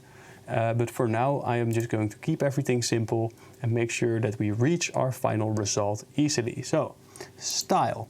We've got our blob, but I think the blob is a little small, so I'm going to increase the size. And as you can see, we now have stars in our galaxy. Very cool. Now, everything also needs size variance, because I do not want every star to be the same size. And what I want to do is I want to size the C scale. So I'm going to basically drag it out towards the camera, so some particles will be closer to the front and others will be more in the distance, and those that are closer will have a different scale than those in the back. So size C scale. As you can see, let's just make this extreme for now. There you go. You see those that get closer become bigger, and those in the distance are smaller. So this is actually what we want. So I'm going to decrease the C size a little bit because it's a bit too much for my liking. Something like this. I don't think we need 1,000 of them as well. I'm just going to place it on 200. I think that is fine. This is basically the setup for our particle system that we're going to be using. I want to show you a couple of different things. So let's go over here, and whenever you type P, there's different things with a P before them, and you can use them in a particle system. So that is something that you have to keep in mind. You won't be able to place everything behind the particle emitter, but we will be able to place everything behind the P renderer, which we'll see right now. One thing I like to play around with is the P vortex. So definitely give that a try. It's going to give you some very fun results, but I'm not going to do that now. We're going to stay focused and continue with the tutorial because we've basically got our embers right here. So I'm going to add this P renderer to the merge node. It will create a new merge node. And as you can see, as soon as I do that, once again, it doesn't have the right dimensions. So we're going to fix that by going into P render. And then here we can go to image, auto resolution, change it to 4096 2160. And now it covers the entire screen, which is what we want. And maybe I'll go back into the P emitter, go to my controls, go to my style, and increase the size just a little bit of the blobs that we have. Increase the C scale, something like this. Very cool. So what I want to do now, these of course are all blobs, and embers do not look like blobs. So I'm going to use a little trick, and if you're used to After Effects, then you probably know this as the polar coordinates node. This is the same node, essentially. So I'm going to type in coordinates, and you'll get coordinate space. And if we add the coordinate space, you can see that it kind of stretches out these particles at certain parts, and at other parts it just leaves it as it is. You can set rectangular to polar, you can also bring polar to rectangular, but I like to set it to rectangular to polar in this case. Well, what this actually does, maybe we can copy it over here. Let's add a background, oh no, wait, we're going to add a fast noise node. Add it in here, show what it does. So this is what it does. So actually we have a fast noise node over here, and with some detail, some contrast, anything like that. And then when you click on this, on the polar coordinates, you can see it kind of stretches it out from rectangular to polar. It makes these weird shapes. Or you can put it from polar to rectangular and you get this sphere type. Now, if you have been into the VFX game as long as I have, then you probably recognize this from the Andrew Kramer tutorial about making the shockwave. And this is actually the way that you can make that shockwave as well. Might do a tutorial on that in the future, but not now. I'm just going to press away from this and we're going to finish our embers. So we've got the embers right here. And of course, the color is not what we want it to be. So we're going to add a CC node and drag it to orange. There you go. And one thing I do not like is that it covers pretty much the entirety of me. And I do not want this to happen on my face or anything like that. So I'm going to once again click on the P renderer, add a mask pane node, and draw everything back. Come back like this. And then I'm going to draw away what I do not want to have. So it's a bit too much. I do not want it to have over here. And as you might see, when we draw right here and ask to remove it, it doesn't do it. So why doesn't it do it? So let's draw everything back in. The reason for that is because of our coordinate space. And it is drawing on the coordinate space instead of on the original particle render. And when we do that, it doesn't work by drawing here. So it's probably somewhere. And I've not found a solution for this. So what I usually do is I try to draw away on different areas until I hit the jackpot. So I just saw it removed some particles at our moon. So I'm guessing that my face is somewhere over here. Right over here. Bam, that does the trick. So now we still have some particles going over there, and we have a lot of particles surrounding it. And this is kind of what I wanted. So I'm happy with it. What we gotta do is go over to the color corrector, and what we might want to do is add a soft glow. So in the soft glow node, we can change several different settings. I think the most important ones are the threshold and the gain, the glow size, which are the only controls that you have practically. You do not have to change this. Fast Gaussian is pretty good most of the time. Now, what I find, I do not like the fact that this one gets cut off. So I'm going into the mask paint, turn it off. And I do want to keep it because I think it looks cool. You just gotta draw it a little bit like so. There you go. You can also plug in the mask paint into the coordinate space, and this kind of solves it. Do keep in mind we're drawing on two different types of images right now, so this might not be the best practice, and I'm still trying to figure out how to draw this on the coordinate space map without destroying a lot of other things. So don't worry about it, I'll figure it out, but I do not have the answer as of yet. Anyway, we have now added our soft glow, and we can go into the soft glow node and discuss some of these features. So right here we can increase the threshold, and this means that it needs more light values in order to get the glow to work. And the lower the threshold, the less light values it needs in order to function as a glow. The gain is how bright the glow looks. So we can increase that, for example, and it will look like this. And the glow size will be how much the blur extends the glow. Let's see, something like this. And sometimes it becomes washed out if you do that. You can also decrease the glow size and it will make it very sharp. Something like this might be good enough. And I think it looks very strong. So with the blend option right here, we can decrease the strength of the glow and make sure that's just a little bit more normal. And what we might add is go over here, and this node, by the way, is only available in the studio version of Davinci Resolve. It's the lens blur node. And well, as you can see, it creates this bokeh type effect. The blur size is way too strong, so I'm going to bring that down somewhere like this, something like this.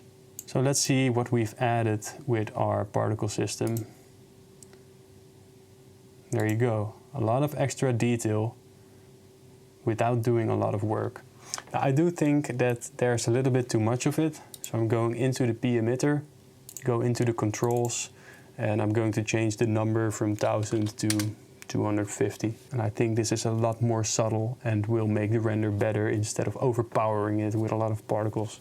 Okay, so going into our asset folder, we're going to add the final element, which is some lens dirt. And it's really not that hard, I'm just going to add it. And it's so small, this is actually not good to use. And I'm going to increase this with the transform node size. Just going to increase the size by a whole lot. And I even have to go beyond this size in order to make it work, which is crazy.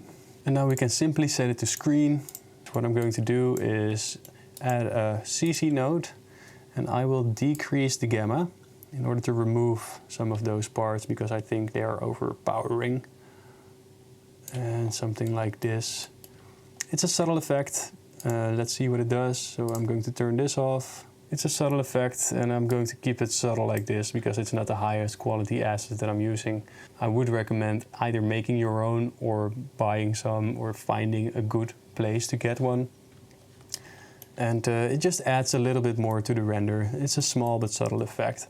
So now we are going to add the very final effect of this shot, and then we're going to color grade it. But boys, bros, this is so exciting. We have already come such a long way. So let's add the final node. We're almost there, just keep it up. It's going to be a lens distortion node. And you can see what it does. So it distorts the image like this, and it gives us this sphere type of effect. One thing you do notice, the edges disappear, and there's actually some edge behavior right here, so reflect and wrap around, and usually those do not produce the desired result. So I actually wouldn't recommend using any of these unless it works. But what I'm going to do is I'm going to decrease the distortion size. It doesn't have to be this strong. I mean increase the distortion size a little bit. This can be a very subtle effect, doesn't have to be very strong. Just going to do it like, I'm going to set it to 0.25-ish. Something like that. Now we have those ugly corners, so what can you do? You can add a transform node at the very end and increase the size so that it now covers the entire screen.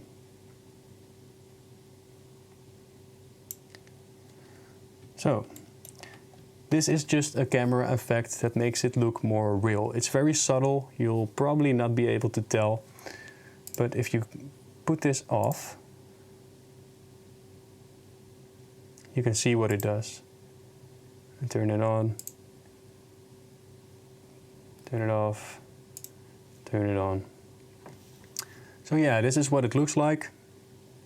Very cool. It's an extra effect that you can use to add some extra realism to your shot, because this is how an actual camera behaves as well. As you might have seen, the lens of your camera has a slight curve on it, and this produces this kind of effect. So that's why we add it to our CG render as well. And I'm just noticing that here it's not entirely scaled properly.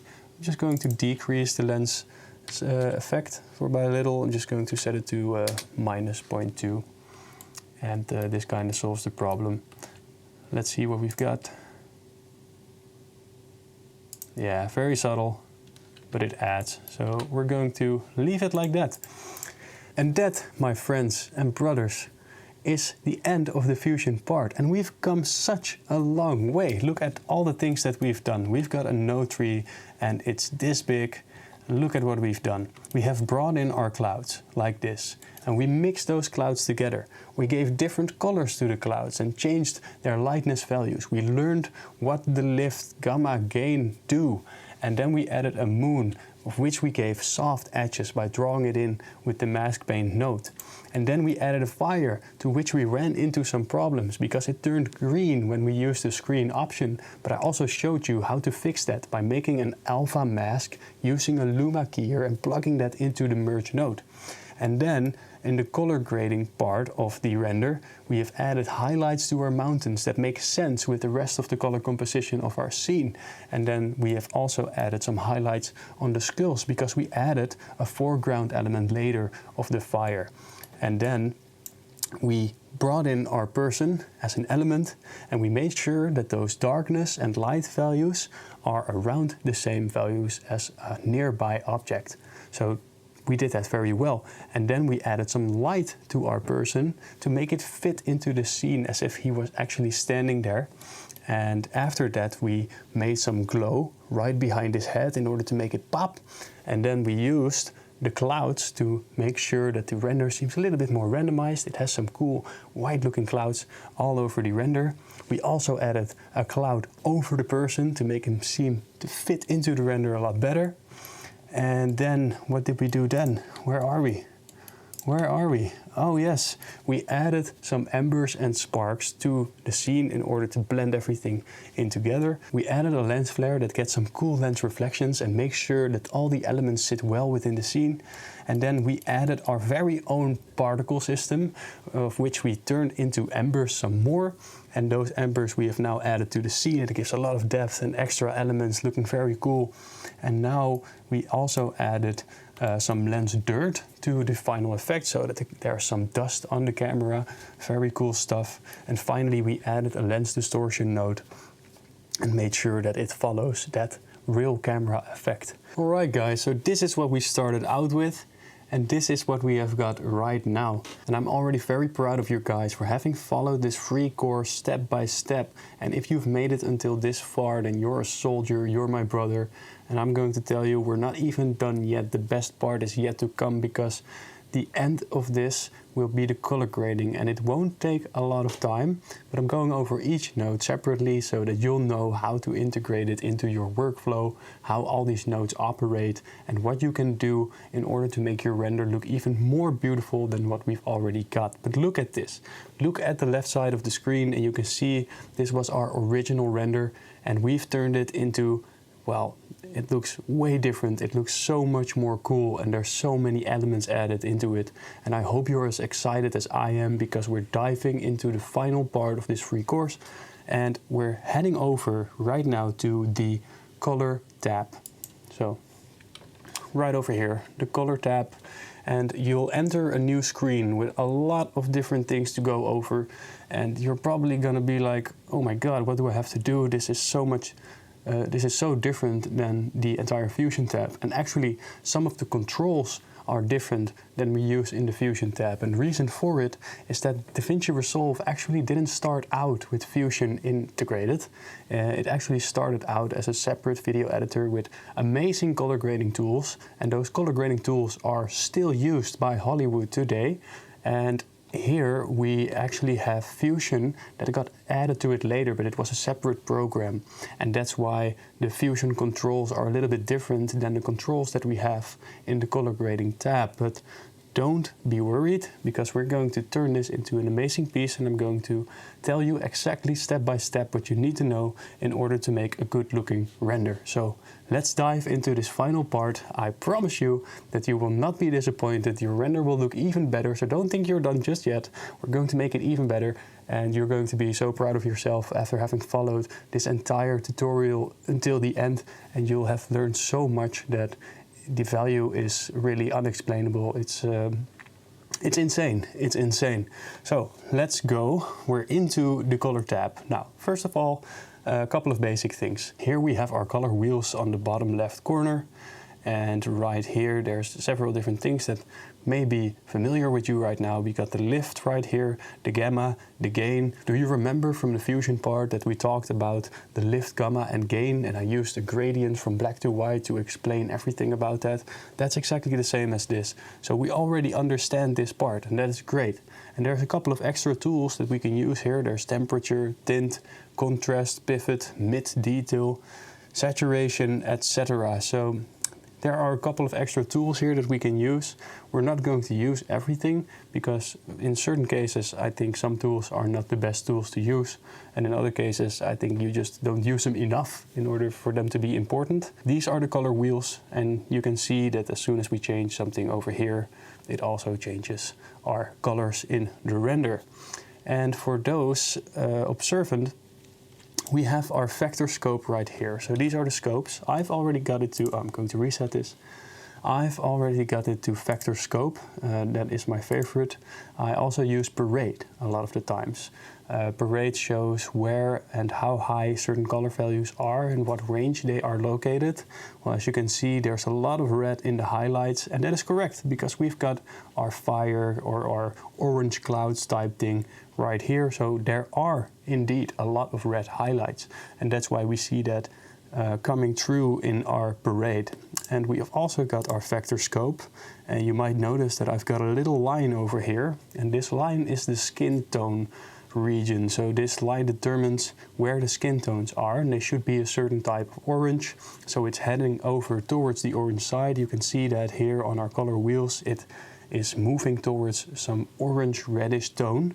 And if you want to have that enabled, then you can go over here to this button and click on Show Skin Tone Indicator. So that's what that does. And if you're working on color grading actual footage from a movie, let's say, then you can use this skin tone indicator to see what sits well within the scene. Anyway, you can turn this off by clicking over here. And then you get the keyframes, because it is possible to keyframe certain things in the color tab. And well, that's pretty much it for this part. And we've got a waveform as well, shows some white values.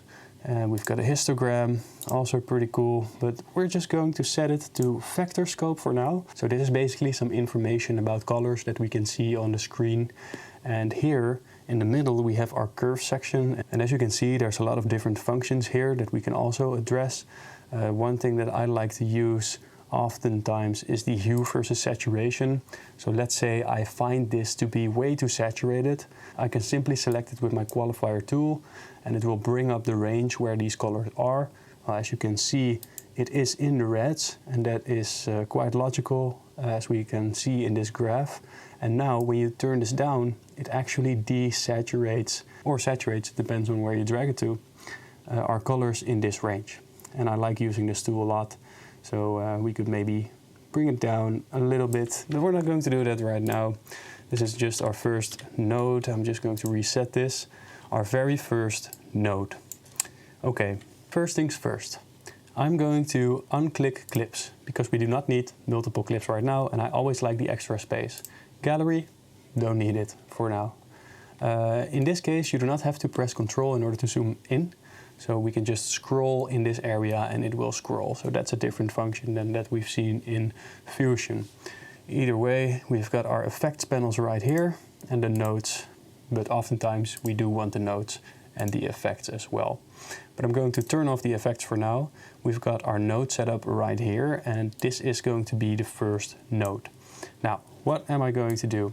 There's a certain structure that I like to follow, and I think it's important to do that. The first thing I'm going to do is I'm going to add exposure. So if this is underexposed or overexposed, we're going to change that. Then we're going to add the contrast. If you want things to look cinematic, you should definitely have some contrast. As you can see in this image, we already have loads of contrast because we already fiddled around with the colors with the CC node in the Fusion tab. And then afterwards in the third node, I'm going to balance it out by bringing in some blues into the scene and try to figure out what looks normal. Either way, first of all, the offset slider over here determines the brightness. So this is kind of the same like the brightness that we went over before. As you can see, we can increase this and it will make the entire screen white or make the entire screen black. So what I'm going to do is I'm going to reset this and I'm going to increase it by a little, like so. Now, if you want to know what it looks like before and after, you can select your node right over here and then press Ctrl D. And then it turns it off or on. So I'm already seeing it's getting a little bit lighter. Very nice. And then when we add another node, we can do that by pressing Alt-S. So by pressing Alt-S, it adds a node. And I'm going to drag it over here because I want to show you when you press Shift-S, it adds a node before the node that you have selected. So Alt-S is behind and Shift-S is before.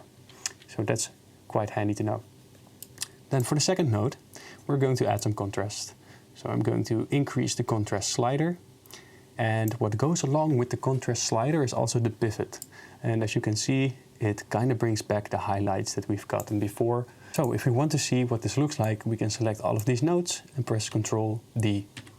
All right, very interesting, starting to look pretty cool. And now on this node, we're going to do the balance.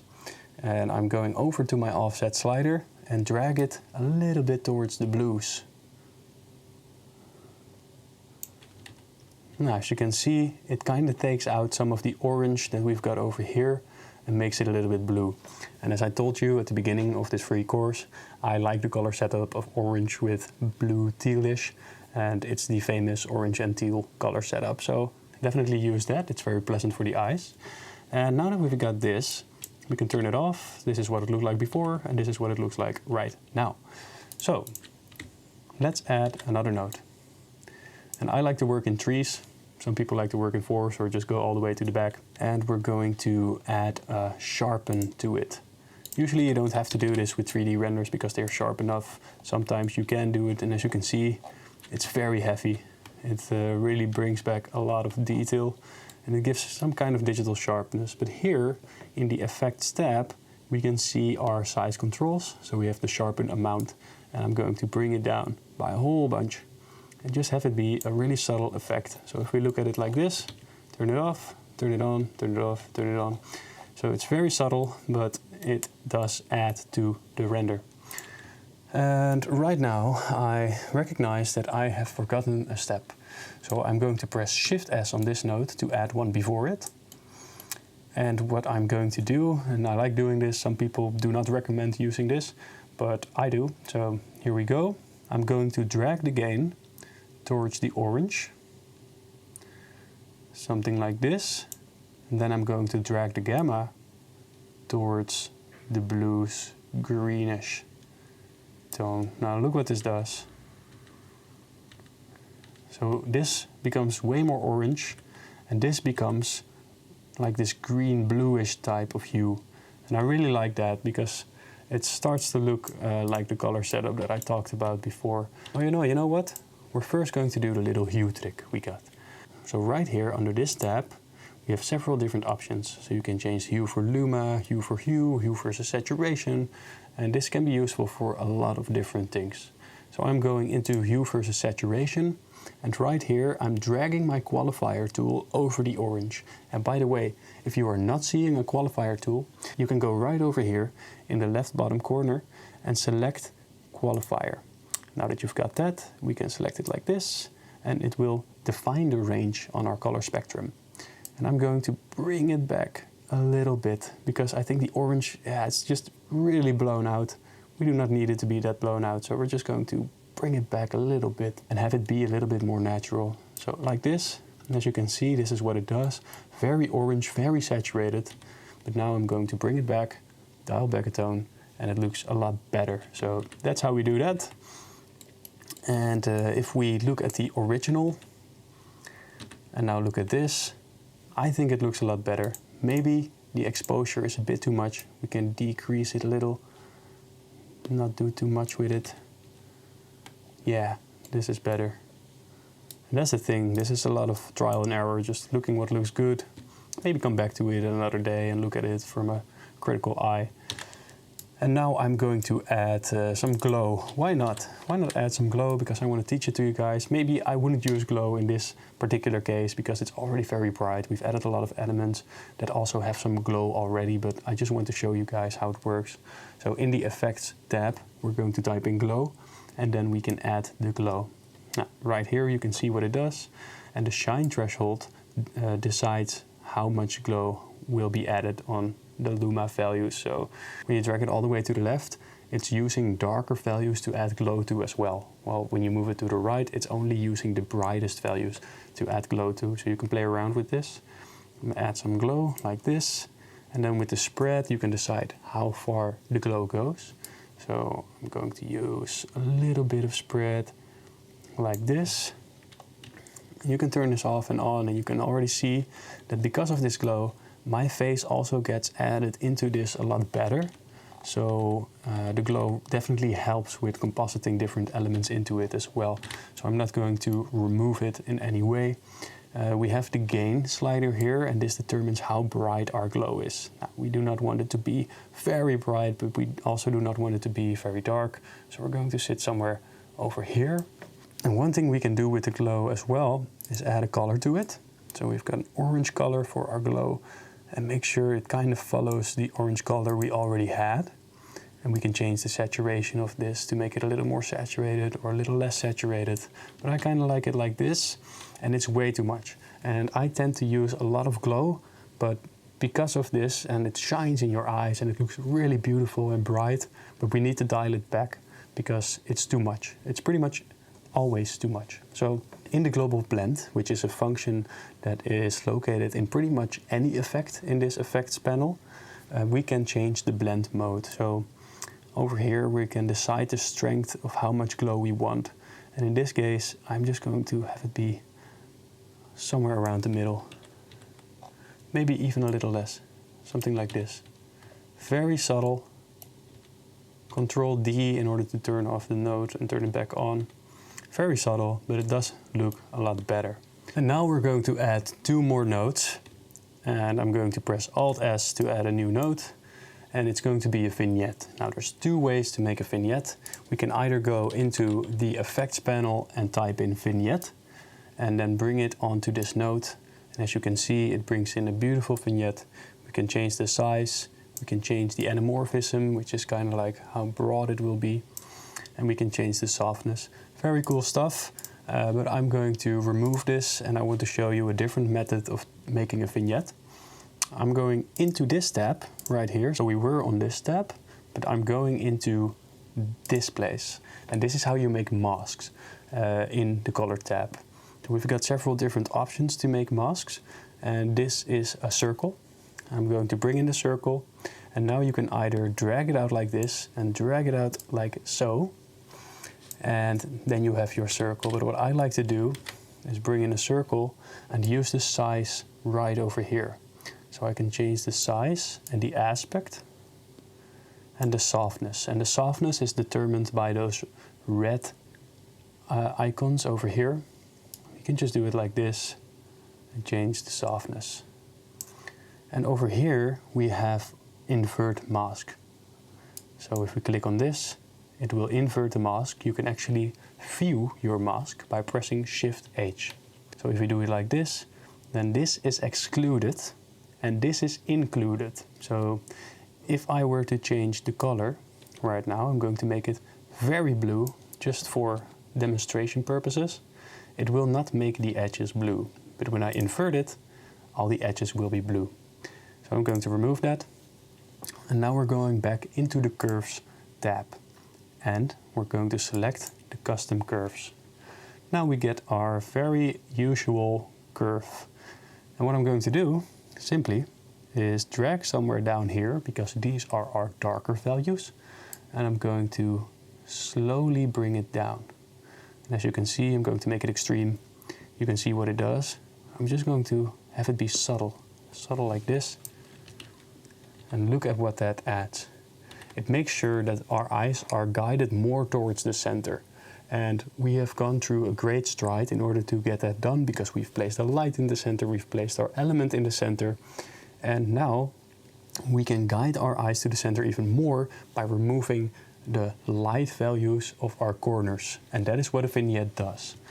And that's why we do it. So here we've got a beautiful vignette. And now there's one final note to add. And this is only in the studio version of Davinci Resolve, do keep that in mind. This is the film grain. And because a render usually does not have film grain, because the camera is very digital, and your renders look very digital because of it as well. But when you film with an actual camera, there's grain on it. And this grain is something that we want to emulate. It's very subtle, might not even be noticeable most of the times, but we do add it in order to make the render look a little bit better. So there we go. We've got a couple of film grain presets and assets, and this is dialed in automatically. Let me zoom in. So right here, if I turn it off, you're not going to see anything change. So what I'm going to do is I'm going to increase the grain strength so much that you have to see it. So right now, you can see a lot of grain being added, and when I turn it off, it's gone, and now it's here. And this is just a film effect that we are trying to emulate using several different effects. So it's very easy. I like to go over here to the 60mm 500T, but I also like the 35mm one. And we're going into the grain strength, zoom in a whole lot to a dark area, because noise oftentimes gets added to dark areas, and you have two types of noise. You have luma noise and you have chroma noise. There's actually advanced techniques to remove noise from a footage, but I'm not going to dive too deep into that right now, because this is not a color grading course per se. So what I'm going to do, I'm going to zoom in on the dark values and make sure that this element is included, and make sure that the 3D render element is included, so that we don't go overboard with any of them. So right here, we're going to add grain strength. As you can see, it adds a lot of grain. So now I'm going to dial it back down until it's just noticeable enough, but not too much. It must be really subtle. Right now, we have got this. And if I take all of these nodes and turn them off, you can see what that adds. So we were pretty much done in Fusion, and then it looked like this, which is already 1,000 times better than what we had before. But now that we've got this, we can add more to it in the color grading tab, and it becomes this. So that is a necessary step that you want to follow in order to improve your renders even more. And actually, you might be sad, because we have reached the end of this course. But you must be happy, because you have learned so much in this course that it's unbelievable. It's insane how much value there was in this course. And it's taken me years of following After Effects tutorials, Photoshop, Nuke even, and trying all of these different things out in Davinci Resolve to finally get to this result. And I hope that you are as happy as I am, because this final result is so much better than what we had before. So this is what we started out with. There was no lighting, no background, no elements added, no foreground elements, no particles, nothing of that. And now look at what we have achieved together. It's amazing. I think this looks very beautiful. I think it's a very visually pleasing image. And if you think the same, then I hope that this course was very, very useful for you. I think you have learned a lot and you've come a long way. And if you follow this tutorial, I'm not sure how long it will be. Maybe it will be 1 hour, maybe it will be 3 hours. But this is really amazing what you will be able to achieve from now on. And all your renders will look so much better than they did before. And one thing that you can be really proud of is that your family will not disown you, your friends will like you even more, and your girlfriend will want to be with you forever because you make decent renders. But really, all jokes aside, guys, I think this was very fun. I think we had a lot of fun together. And this was an energetic tutorial. This was not a tutorial about just click over here, now click over here. No, we actually went through every node step by step. I showed you what you can do with it. I even showed some extra things in all the nodes that can be used for it outside. You can dive into that by yourself and test some things out, like the P vortex that I was talking about. And I hope you are very happy with the result that you have gotten. And this knowledge you'll be able to take to the grave. It will be relevant for such a long time. So you can be very proud that you were able to sit through this entire step-by-step free course. And if you appreciate what I've done here, if you appreciate the work that I've put into this, then click on subscribe. There will be more in the future, and I'm going to teach you a whole lot more. There's so many more things that we can dive into. I haven't even scratched the surface yet, so we can do so much more. And I want you to subscribe. I want you to be happy with what you have achieved.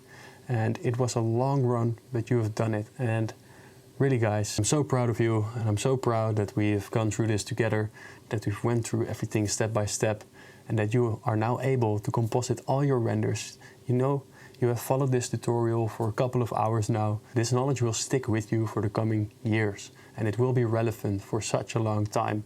Now, all your renders will improve, I promise you that.